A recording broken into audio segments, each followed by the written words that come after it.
चतुर्भुज 8.2 हमारे पास दिया हुआ है एक समांतर चतुर्भुज एबीसीडी में ई और एफ क्रमशः भुजाओं ए बी और सी डी के मध्य बिंदु है। हमारे पास एक समांतर चतुर्भुज दिया हुआ है ए बी सी डी। हम लोग जानते हैं कि समांतर चतुर्भुज क्या होता है।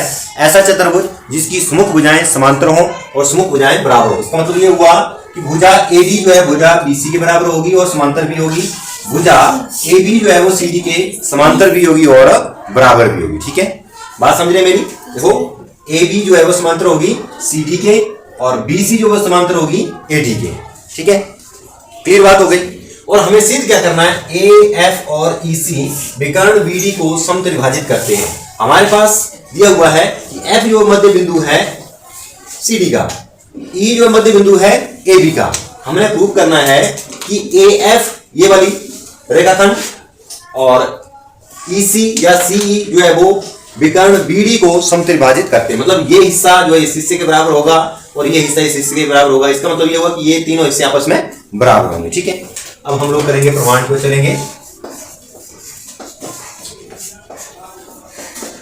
तो सबसे पहले हम लोग देखेंगे कि क्या ये जो है इसके समांतर है या नहीं है। ठीक है, तो हमारे पास दिया हुआ है समांतर चतुर्भुज एबीसीडी में, समांतर चतुर्भुज एबीसीडी में ए बी समांतर है सी डी के। ए बी किसके समांतर है, सी डी के। ये जो रेखाखंड है इसके समांतर है। मैं से अगर आप लोगों को बता दूं तो इसका हाफ ऑफ ए बी वो भी समांतर होगा हाफ ऑफ सी डी के, है ना। ठीक है, देखो इसका जो आधा होगा ये और इसका जो आधा होगा ये भी तो समांतर होगा क्योंकि ये समांतर, दोनों समांतर हैं। इसका मतलब ये हुआ कि इसका आधा, क्योंकि ये मध्य बिंदु है, तो एफ सी समांतर है ए बी के। क्या है, एफ सी समांतर है ए ई के। किसके समांतर भी है और बराबर भी है, समांतर और एफ सी बराबर ए। इसका रीजन क्या है, क्योंकि ये क्या है, समांतर चतुर्भुज ए बी सी डी, समांतर चतुर्भुज ए बी सी डी के मध्य बिंदु हैं ई और एफ। कौन कौन से, ई और समांतर चतुर्भुज एबीसीडी में एफ जो है वो मध्य बिंदु है किसका, सीडी का। वाह, ई मध्य बिंदु है, ई जो है वो मध्य बिंदु है किसका, ए बी का। ये इसका रीजन है। ठीक है, इसका मतलब क्या हुआ, देखिए ध्यान से देखिए, ये और ये भुजाएं बराबर भी हैं, ये और ये भुजाएं जो वो समांतर भी हैं। इसका मतलब क्या हुआ, ए ई सी एफ एक समांतर चतुर्भुज है। क्या है, ए ई सी एफ एक समांतर चतुर्भुज है। ठीक है, इसका मतलब ये हुआ कि ये रेखा जो है वो इसके क्या हो जाएगी, समांतर हो जाएगी। क्या हो जाएगी, समांतर। बात समझ रहे मेरी। इसका मतलब इस लाइन, ये जो पूरी की पूरी लाइन, ये वाली लाइन इस लाइन के समांतर है। मतलब ए एफ जो समांतर होगा ई सी के। ठीक है, ए एफ समांतर किसके है, ई सी के। इस पूरे को समीकरण संख्या दे दो आप लोग ए। पास क्या आ गया, एफ सी जो है वो ए ई के बराबर आ गया। ठीक है, ये जो है हमारे पास एफ सी जो है ए ई के बराबर आ गया है। ठीक है, तो इससे हमारे पास क्या आ गया कि ए ई सी एफ एक समांतर चतुर्भुज है। हम लोग जानते हैं कि समांतर चतुर्भुज की सुमुख भुजाएं बराबर होती हैं और आपस में बराबर भी होती हैं, और समांतर चतुर्भुज के सुमुख कोण जो आपस में बराबर होते हैं। ठीक है, तो हम लोग क्या करेंगे अभी, अब लेंगे त्रिभुज डी सी क्यू। आप सबको भूल जाएंगे, हम लोग किस त्रिभुज को लेंगे, डी सी क्यू। कौन सा, डी सी क्यू, ये वाला त्रिभुज, यहां से लेके यहां तक ये वाला त्रिभुज। देखो डी सी क्यू में, डी सी क्यू में त्रिभुज डी सी क्यू में हमारे पास क्या आ जाएगा, एफ मध्य। ठीक है, अब हो क्या जाएगा हमारे पास, और हमारे पास दिया हुआ है पी एफ।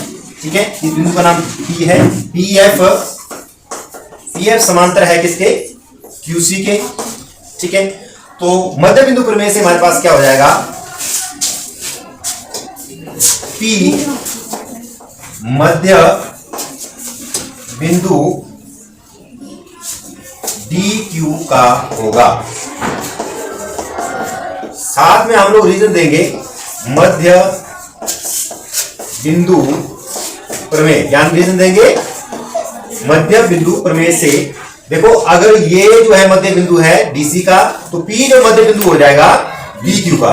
इसका मतलब क्या होगा, इंप्लाइज दैट DP ये वाला रेखाखंड इस वाले रेखाखंड के बराबर होगा, DP बराबर PQ। इसे दे देंगे हम लोग समीकरण संख्या 2। जो हम लोगों ने अभी DCQ, यहां से हमारे पास आ गया कि DP जो है वो PQ के बराबर है। अब लेंगे हम लोग त्रिभुज ABP। कौन सी लेंगे, ABP में, त्रिभुज ABP में। अब इसको ध्यान से देखेंगे हम लोग। E जो है मध्य बिंदु है AB का, AB का मध्य बिंदु है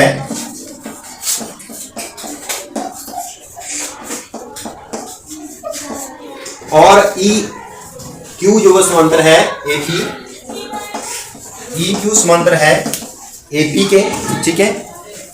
ये मध्य बिंदु भी है और ये रेखाखंड इसके समांतर भी है। तो मध्य बिंदु प्रमेय से, किससे, मध्य बिंदु प्रमेय से हमारे पास क्या आ जाएगा, Q जो है वो BP का मध्य बिंदु होगा। क्या, Q BP का मध्य बिंदु होगा। इसका मतलब क्या हुआ, Q जो है वो BP का मध्य बिंदु है, ठीक है। ये किसका मध्य बिंदु आ गया, BP का। आप लोग साथ में रीजन दे देंगे, क्योंकि मध्य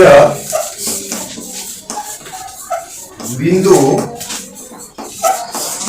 प्रमेय से, किससे, मध्य बिंदु प्रमेय से हमारे पास ये आ गया।